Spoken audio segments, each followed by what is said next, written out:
Hi there. Welcome into the OUA basketball show. My name's Griffin Porter.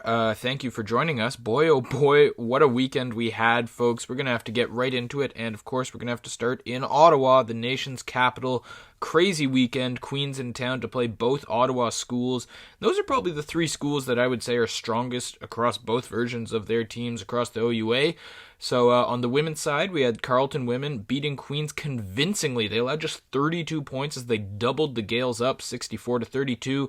But then the visitors from Kingston, they bounce back Sunday night, take down the Gigi 70-58. And while all this is going on, the Bold and the Marauders are taking care of business, and Waterloo is having a great season at 13-4. So who is the best team in Ontario right now? If you guys have any idea, please tell me in the comments, because I don't have a clue. All I know is that anyone can beat anyone. There's so much high-level basketball happening in the province right now, and it's fantastic to see. On the men's side, may shock you, also some great basketball. And if you were starting to count out the Carleton Ravens on the men's side after their rough stretch, like many had, I mean, hey, I had some questions. There were questions to be asked.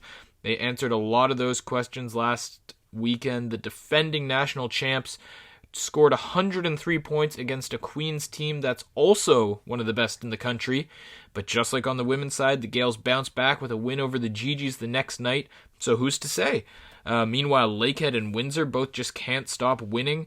So just when you think the women's field is crowded, the men's field just as crowded, I would say.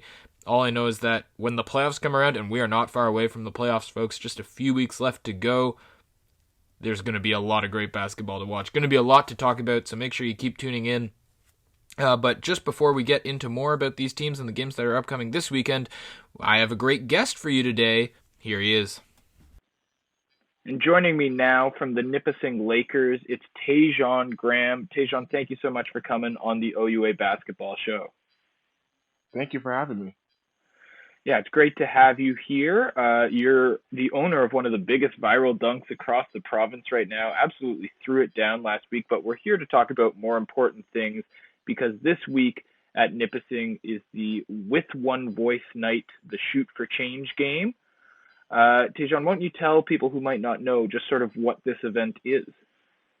So, Shoot for Change is an anti-racism basketball event that I came up with going on 2 years ago during COVID.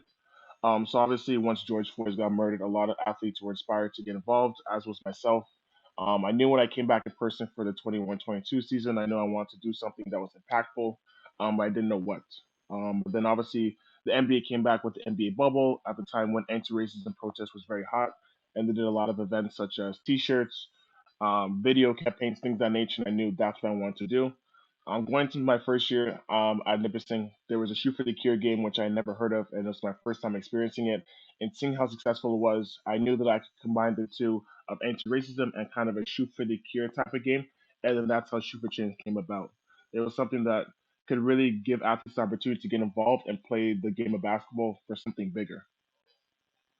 Yeah, and of course, last year it was a terrific success. Why don't you tell people just a bit about how the event went last year, and are you guys hoping to do anything different this year?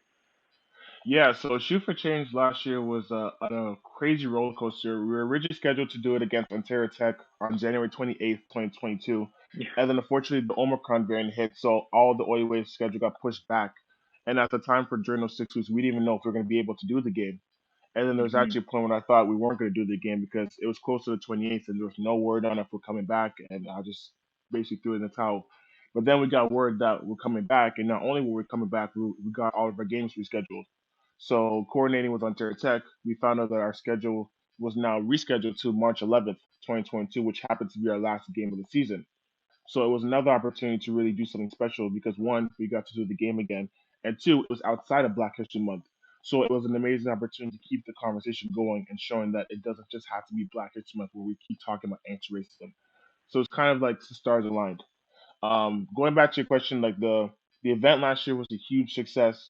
The point of the event as well was also to raise money for BIPOC bursaries at systemic post-secondary institutions because obviously Hmm. lack of financial opportunities for BIPOC students is a consistent systemic issue. So Super Change addresses that, and we raised a Nipissing $18,000 to start the first ever BIPOC bursary at Nipissing University.